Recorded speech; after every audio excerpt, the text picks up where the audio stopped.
بسم الله الرحمن الرحيم. أصحاب الجلالة والفخامة والسمو، السيدات والسادة، بداية أود أن أرحب بكم جميعاً في مصر التي أود أن تعتبروها جميعاً بلداً ثانياً لكم، يسعده استضافتكم ويرحب بتواجدكم على أراضيه.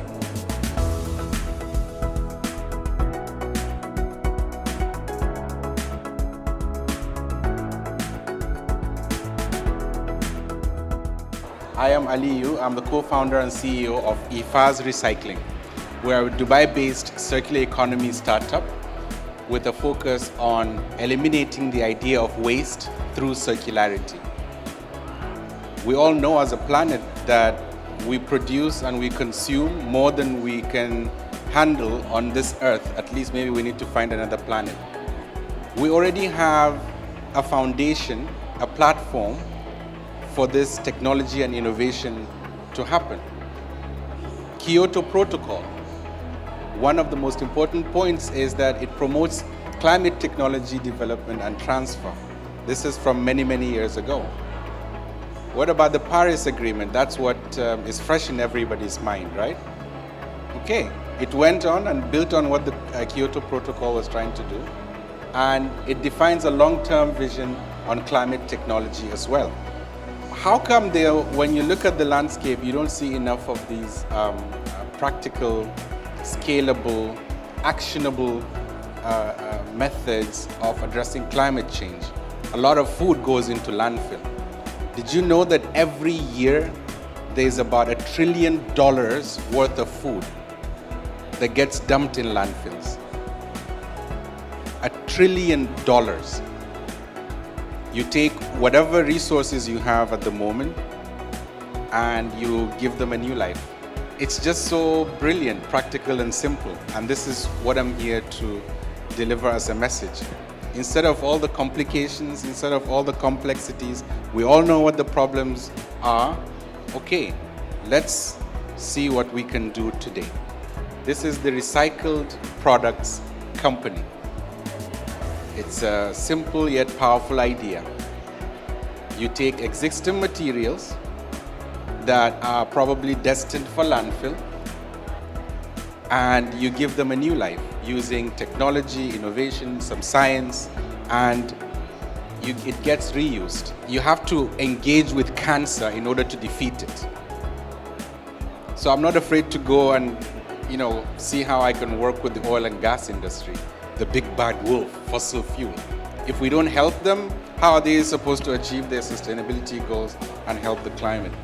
We take everyday shampoos that are at the end of their life and we turn them to car wash. We turn around and we give it to companies like DHL to wash their fleet of trucks. That stops, the production of new car wash from virgin materials, stops things going into landfills, helps the planet, CO2, air pollution, water contamination. We are a circular economy startup, like I mentioned. We are championing the idea of reuse, innovations that are practical, scalable, straight to the point. No gimmick, no jargon, applicable. We take food waste that is destined to go to landfill and we convert it to compost only in 24 hours using state-of-the-art technology. We work with the consumer goods industries. We take your lotions, we turn them to degreasers. We take your perfumes, we turn them to surface disinfectants. So again, every time you think about anything that looks expired, obsolete, some marketing intern made a mistake on a packaging label and now we have to throw it away, think about reuse. Innovation that you as individuals can piggyback off of so that everybody can use it. At the moment it's for businesses because that's where the problem is. The problem is not you and your homes and your one bottle of shampoo. The problem is the millions of bottles that are in warehouses. Instead of, let's call it mindless shredding, we are processing using a specialized machinery, some of which we developed by ourselves. in order for us to be able to process effectively the material. So we're able to separate the plastic, then take the liquid content, extract it and give it a new life. It's that practical, that straightforward. So you're able to extract how much amount of plastic is in this shipment, for example, or glass or cardboard and so on. And at the end, you're able to produce things like impact reports that go into the bigger ESG disclosures that you see on CNBC or somewhere else. It can be that simple. I'm going to leave you with a video to illustrate the point even better.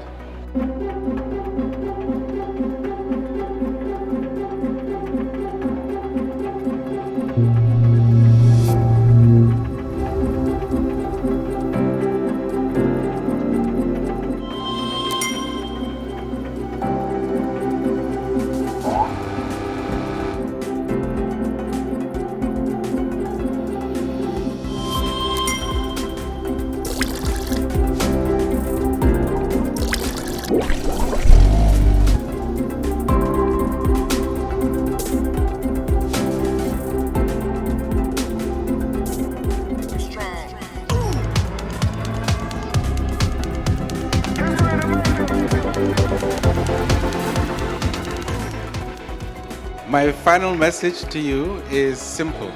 Remember this video.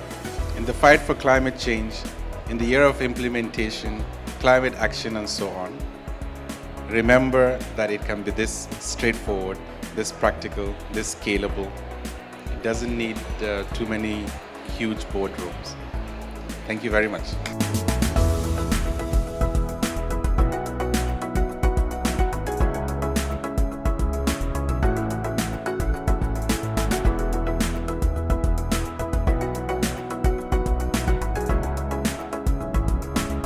My name is Mr. Muhammad Danbapa.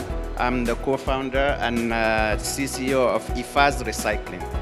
So, what is regenerative agriculture? In simple terms, it's just the best practices in order to increase biodiversity and make sure the quality of our soil is better and we extend the life cycle of it. Regenerative agriculture is a transition to more positive and impact in terms of social and conventional methods of doing this.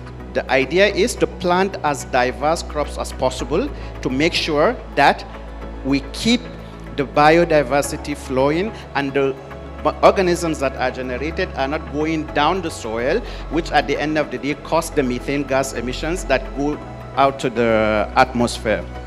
What are we doing as a company to ensure that we have this?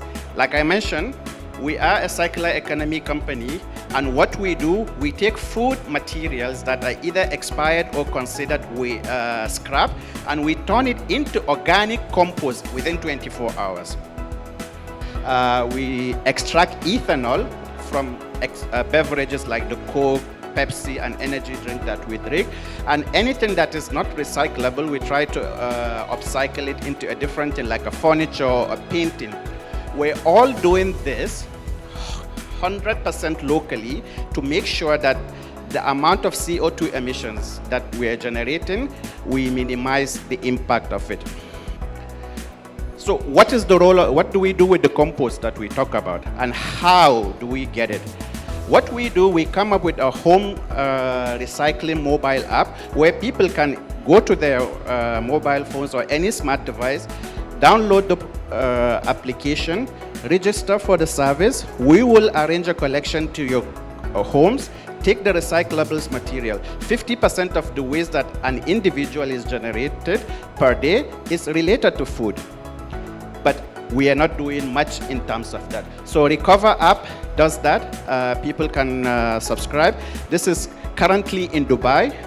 The products that we make, so depending on what we take from the materials, the home application is just one way of taking the product. So for every bottle of milk that you buy in a supermarket, there is at least 3 of those in pre-production or post-production.